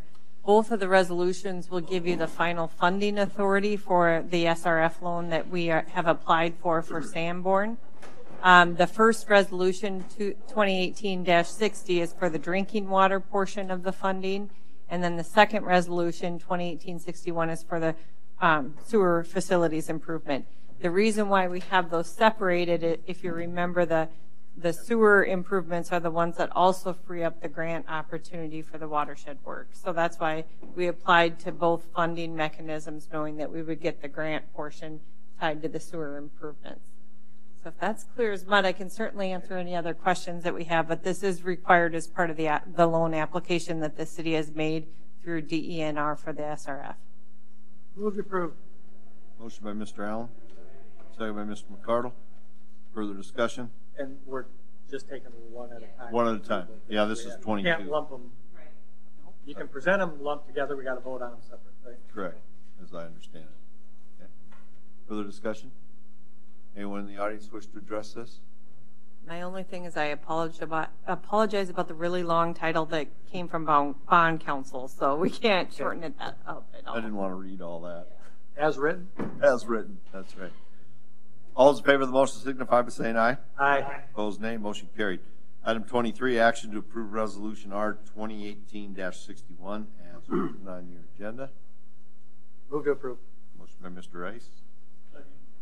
Second by Mr. Savers. Further discussion? Anybody in the audience wish to address this one? Just so that I mentioned it, we did have the hearing for Sanborn, or the presentation to the people last Tuesday, and all of the questions on sewer and water and everything were answered, and people are researching questions. So this all ties in with all of that. Maybe one more comment too, and I know that we've talked about this several times, but the funding application is for both phase 2 and phase 3, but we only draw down those funds as we need it. So you don't have to go through this again in 2020 when we do phase 3, because the funding is for both phases of the project. Okay, further discussion? All those in favor of the motion signify by saying aye. Aye. Opposed, nay. Motion carried. Consider and approve insurance committee recommendation for 2019. Ms. Kelly, are you?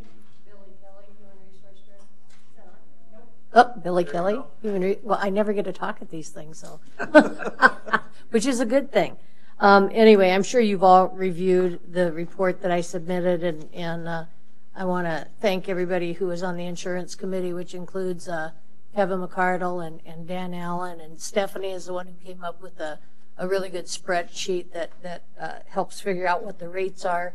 We have representatives from all the unions and management and regular staff employees. So in a nutshell, in order to meet the needs of the health fund this year and still provide a very good benefit for our employees, the insurance committee voted to have a 9.1% increase to the rates that the employees are paying for two-party and family insurance. In all of our union contracts, it's stated that the city will cover the costs for the single employee insurance coverage and dental coverage. Delta Dental this year stayed the same, which is pretty nice. Our WageWorks actually lowered the fees by 75 cents per person per month, which, you know, it's 75 cents. And the two main things that we really had to work hard on was, the first one was a tough decision, and that was to switch from the Blue RX Complete Pharmacy to the Value Plus Pharmacy. Pharmacy is costing 30% of what we're spending in the health fund this year. And the cost of pharmacy is just rising tremendously. It's probably the biggest driver in health insurance these days.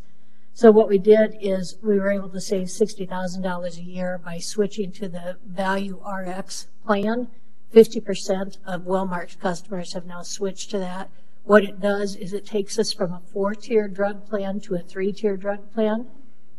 We have several employees or family members that are on Tier 4 drugs. We've been assured by the insurance company that they will be able to find a Tier 3 drug that will do the same job. If not, there is an appeal process. And so hopefully we won't have to go through that, but if we do, it's there in place. The other thing that we did, oh, and by the way, that'll save us $60,000 a year. The other thing, do you want us to talk about each thing as we go, or do you want us to wait for our questions till? You know what? I just have one more thing, and then yes, certainly ask. The next thing we did is we recognized, or rather Wellmark recognized, that a lot of people who use high-tier drugs or Tier 3 and Tier 4 can get a coupon from the manufacturer. For those high-quality drugs or high-use drugs, it can cost the employee $150 per month for that one prescription, but they may be able to get a coupon from the manufacturer where they only have to pay $10, $20. What was happening is when they picked up the prescription, it was credited for the full amount to their maximum out of pocket. So if they picked up a prescription 5 times and saved $500, they would hit their maximum out of pocket without actually paying that $500. And so what this does, it recognizes what they're actually paying, and it doesn't credit their maximum out of pocket. So all employees will be spending the same amount for their out of pocket expenses. And we think that that's fair, and we're glad that all the employees can still continue to use those coupons. So, two things I just want to add before we start that I think just for general information. First, the reason why this is important is the city has a self-insured plan. So we fund all of the claims out of that fund. We've been trying to build that fund to a level where it can handle those fluctuations. We aren't at the goal yet, but this proposal would make it so that we don't have to deplete any of the reserves in order to make it balanced. Without making the change in the prescription plan, we would have to make up that difference of $60,000 by passing that on to employees and increasing what they're spending even more, and they're already getting 9.5% increase. So we didn't want to see that doubled or more to try to make up that difference. The pharmacy one made sense to the group that reviewed the proposals. And the information that we got from the insurance committee was that in the last 3 years, we've been really educating them about our health fund and how important it is to build that fund and to at least maintain it at the very least, because you never know what may happen as far as claims go from year to year. And I think that the employees that are on the insurance committee really take that responsibility seriously, and they understand that we still have a fabulous benefit here, a $750 deductible with a maximum out of pocket of $5,500 for families. Most people don't usually hit that $5,500, thank goodness, but every now and then people Jessica's back here laughing because she hits it every year, but sorry. But anyway, so the majority of employees don't usually have to worry about that. As a matter of fact, sometimes only about a third of our employees actually meet the deductible. So I think that they're good consumers of health care. I don't think they're running to the doctor every time, they want to. I think that they understand we're self-funded and they're doing their part. I'm just curious, did you have anybody on the committee who currently uses a Tier 4 drug? We wouldn't know that. I wouldn't know that. Health information. No one on the committee self-reported that. That's HIPAA. Okay, well, I'm about to self-report that I'm one person that does that, and I know I'm not on your program. Right. But I stared this kind of a thing in the face, and, I'm at the Tier 4, and there are no replacements for me.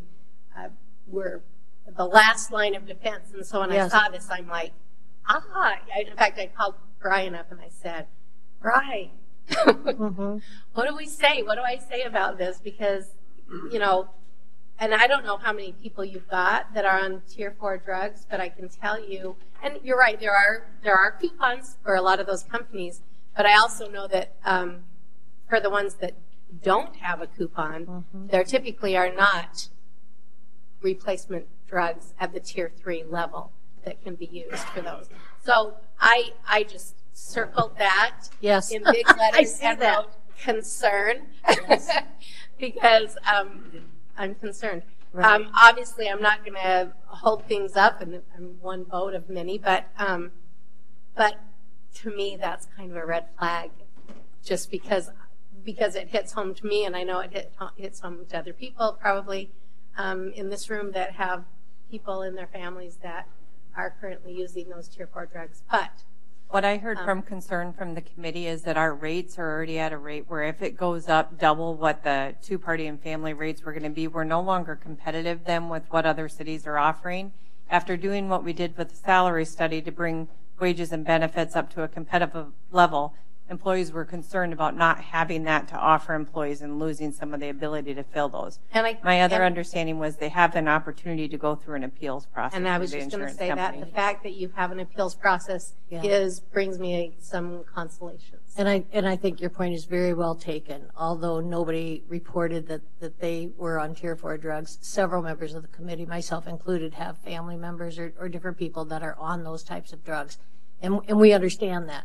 The only way this passed is that one employee stepped forward and said, I will not vote for this unless there's definitely an appeal process. So I'm not sure what that appeal process is, but hopefully it's reasonable. and we'll take the best interest of the employee, along with our health fund. Yeah, and my hope would be that in that appeals process, you let the medical provider give their 2 cents worth and say whether this is an appropriate course of action to withdraw that Tier 4 medication. Or, personally, I take a shot once a week. That's $1,500. So that's one medication that I take, one medication a week, one medication a month. That would be $6,000 out of pocket.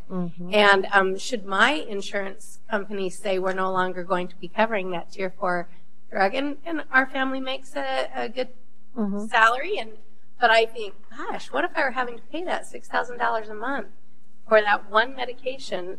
Should that be snatched away? So obviously this is a personal thing, and I raised a red flag. I appreciate that there's an appeals process, and I certainly hope that's one that will accommodate employees that may not be in a position to pay for it and may not be able to react positively and have good health on a Tier 3. And then on the other side of that as well, we do see a lot of the Tier 4s that were filled were one-time prescriptions. They weren't return prescriptions on our fund.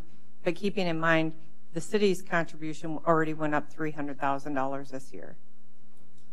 To ask the city to do another $60,000, I think, would be difficult when we had to make the cuts we did in city budget, and to ask every employee to go up, 20% in their rates too is difficult, because that hits everybody.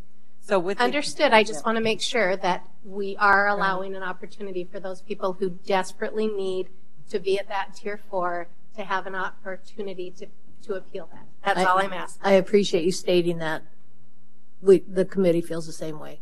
Stephanie, we're within budget on this, right? This proposal is, if it is as it is, basically what we did is we took what the high level of expected claims were for next year. Right. We took the city contribution, looked up what the difference was based on last year's city or employee enrollments, and that came up to the difference of about 9 to 9.5% increase in premiums for two-party and family.